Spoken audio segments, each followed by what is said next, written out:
Hey there, friends. Happy Friday to you. I hope you guys are doing really well. I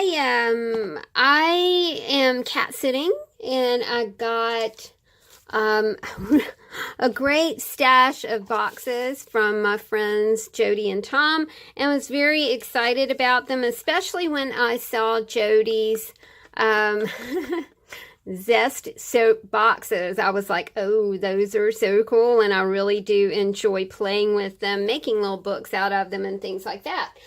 However, today I thought, wow, this would be another example of a super cool thing that you could do with Flow Pockets. So, Flow Pockets, you can make art trading cards, you can make art trading coins. Diane pointed out last week that you could take the contents of one pocket and actually make a journal spread, in an art journal or a daily journal or whatever you have going on. I'm going to take you in just a little bit. And then I thought, as I was driving home and I knew that I had these boxes, I thought, yeah, that would be another, a tiny little petite shadow box would be another great use for Flow Pockets, because you already have tiny, petite elements already cut for you. So today I folded Jody's soapbox up. I painted it blue. I went through my flow binder and I just chose some small images that I had sticking in my pockets, which are images like this. And then in the same on the same page, I have bigger images also in my Flow Pocket binder, and I stumbled on this beautiful card that Miss Leanne made, and I love elephants, and I know that you guys probably know that story. If you don't know that story, well, guess what? It's Friday, it's story time. So I thought, well, I'll use elements from this as well, and I'll also use the Embrace Your Journey. This is not her original card. This is a copy that I made of her original card. Her original card went in my pen pal journal. And then I grabbed some washi tape. I thought, well, we might use washi tape, we might not. And then I also, I had these tassels that I thought that we might do something with. So, this is completely off the cuff, unplanned. I don't exactly know how this is going to turn out, but, we'll see. We'll see what happens. First thing that I want to do is do my background. And I always think that it's better to have something with depth to it as you're building these little boxes. So again, in my flow binder, in one of my flow pockets, I had this beautiful image. I don't think it's Indian, and that's kind of where the theme of this is going, but I do, I love the colors, and I thought the colors went really well with this turquoise color that I used for the box. So I've got some of these things that I never, ever, ever use, y'all. They are, what are they? There's some sort of foam blocks, I guess, that people use maybe when they're card making or something like that. So I'm going to put some of these on here and really hope the back is going to come off. Elephants. When I was in the second grade, I had a teacher, and her name was Mrs. Madrid. Now, I was in the second grade in 1965. Okay. I'm not good with math at all. Can't do it in my head. Can't do it on my fingers. Can't do it, period. So 7 years old, second grade. Now, when I was 7 years old in 1965, I lived in a small town, and I had never seen anybody or anything like Mrs. Madrid before. Mrs. Madrid was probably 23, 24, super young. She had jet black hair. She had red lipstick. Her fingernails were out to here, painted vivid orange, vivid red, anything that was really bright. She she wore clothes like I had never seen before. She wore these clothes that were colorful and they flowed, and I had just never seen anything like it. Never seen anything like it. So my little 7-year-old brain was like, what is going on? This is not quite going to stand out enough. So I'm going to put a few more of these on here. So needless to say, she was an artist, of course. She was musical, of course. She enchanted me, basically, is what happened. I kind of fell under my teacher's spell. She was marvelous. One day, you know, we're in class and we had a lot of art in that class. A lot of art and a lot of music, and I don't remember hardly anything else, but I'm sure that we learned something besides art and music. She announced that we were going to do paper mache. Never heard of paper mache, didn't know what it was, didn't know anything about it, you know. And keep in mind, we're 7-year-olds and we're going to do paper mache. I wanted to make an elephant. And of course she was like, that's great. You know, you make an elephant. I got an oatmeal container, and that was like my elephant body. And then I got, I think for the legs, I used toilet paper rolls, probably. And I built myself an elephant. Now, Ms. Madrid always prefaced her lessons with a lesson, you know, and she had talked to us, I think the week previously, about color. She talked to us specifically about the color magenta. Okay, so never seen anything like her, never heard anything like her, she smoked. You know, she went outside and she smoked and you could smell it, and it was like, I didn't know anybody who smoked, y'all. So, I mean, she's just like the hippest thing in the whole wide world. So she had talked to us about the color magenta. I'd never heard of the color magenta. You know, I'd heard of red and purple and green, but magenta? Where did that come from? So, you know, we get to the point in the lesson, art lesson, making, you know, everybody else was making stuff too. I forget what everybody else was making. I was so intrigued with what I was doing. I was not paying any attention to anybody else. And so she comes around and she's like, well, your elephant is looking spectacular. And I was like, thank you so much. And she said, what color are you going to paint it? And the first color that popped in my head was magenta. She said, I think that is a great idea. I said, the elephants are usually gray. She said, doesn't matter. She said, you make yourself a magenta elephant. It's your elephant. You do whatever you want to it. Oh my gosh, my heart like leapt out of my body, man. I could not wait until paint day. And paint day came and I grabbed that magenta paint. Remember the paint that you used to have, you know, when you were in elementary school, and you know, one of the coolest jobs you could possibly have was getting to mix paint, right? So I wanted to mix my paint, and I mixed my paint, and I mixed magenta, and I painted my elephant magenta.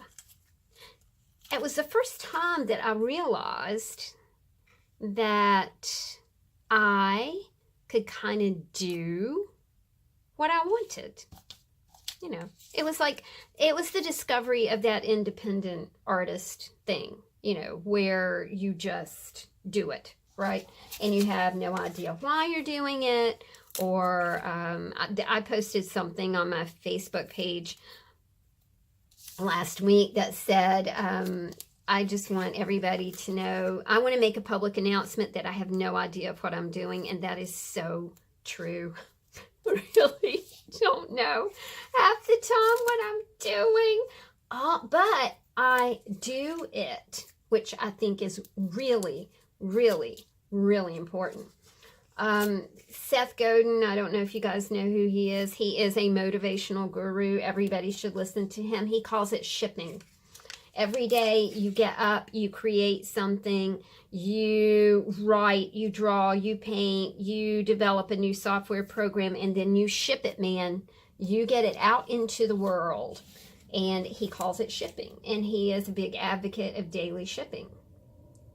All right, back to the Ms. Madrid thing. I love that pink elephant. I adored my pink elephant. Everybody went, well, elephants are supposed to be gray. And I was like, yeah, mine's not gray. Mine's magenta. And they were like, oh, okay, it's pink. It's a weird elephant. Tammy's weird, you know, which I had come from a weird family. I would come from a family of artsy, strange people. Really strange people. So, you know, Tammy's weird was no big deal to me. All right, we're putting one of our elephants right here, and I've really built him up and probably got a little too much going on right here, so I'm going to scoot that up a little bit. So we're going to drop Mr. Elephant right here. Maybe this is Mama Elephant. I think it's Mama Elephant.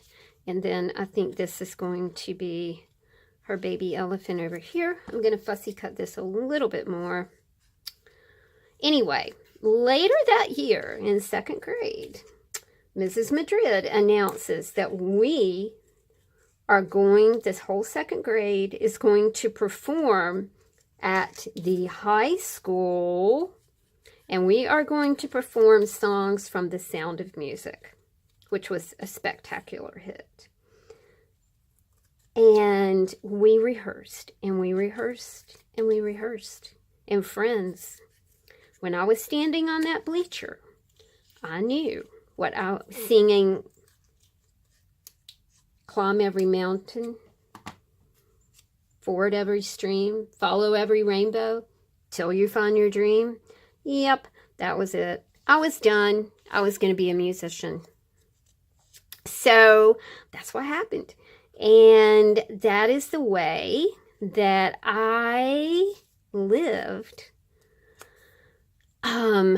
Musician, booking agent, performer, recording artist, songwriter, the whole deal. The whole big banana right there. That's what I did. And it was followed my heart, followed my heart, followed my heart. Got married, had a couple kids, followed my heart, followed my heart, followed my heart. Opened a recording studio, followed my heart, all the while, you know, holding down other jobs, you know. Couldn't be a full-time mommy, but it would have been nice, but couldn't do that. All right, we're going to put that other little elephant right there, y'all. Now, I think I'm going to go ahead and kind of finish this right here. You can kind of see what's happening here. So, after, I don't know, first time I got in a van, I was 10 years old to go do a show. We opened for a magician. I was the levitating girl. I also, we had a 3-piece band, so we opened the show for the magician. So, you know, even then, I realized that you're going to have to do a lot of double duty. if you're going to be in the music business or the art world or whatever. I'm going to go ahead and put my tassels on there. I think that's pretty. I still feel like I've got things set too far back in there, but you know, you guys get the idea. Just take your small bits from your flow journal, flow pockets, and you know, play with them. Oh, that looks pretty good. I like the way the tassels turned out there. That looks neat. What else can I do with that? I love this, and I think I'm going to mount it, but I'm going to get rid of the boho thing here and put the words "Embrace Your Journey." So, I was a performer until I was 37 years old. And when I was 37, I just stopped. I had a really good year playing music. And then I just stopped and went into the music business. And I ran a booking agency. And I did that until 2001. And then I had a booking agency and a publicity company after that. So there we have it. I've always, you know, had kind of other jobs in between all these things. I taught school. I was an assistant school teacher for 8 years, and then taught English as a second language for a couple of years in the public school system. I worked in a bunch of offices. I was a tour manager on the road with a band. So, you know, just lots of things to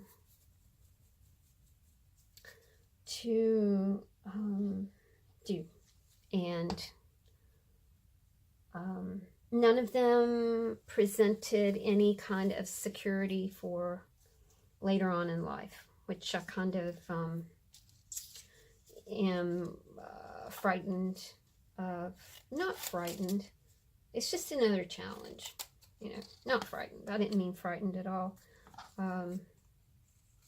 Just going to be a challenge to see what I can do as, you know, as I have aged out of the music business, totally aged out of the music business, which is okay.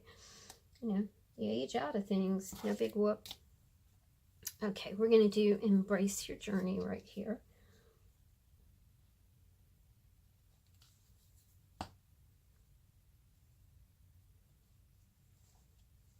And now these words are very meaningful to me because that's what I have done. I have embraced my journey, and I'm continuing to embrace my journey. So there we have it. You know, Ms. Madrid basically changed my life. If you teach school, just realize what a crazy, profound influence you have on your children. You can teach them to be creative and wonderful, or you can, I think it's Picasso said, every child is born an artist. Every child is born an artist. Seems like there's something else that goes with that, but I don't know what it is. This was a super cool sticker that I found at the pound shop, and it was a whole sticker sheet, you know, had the elephant on it as well. We'll just put that right there.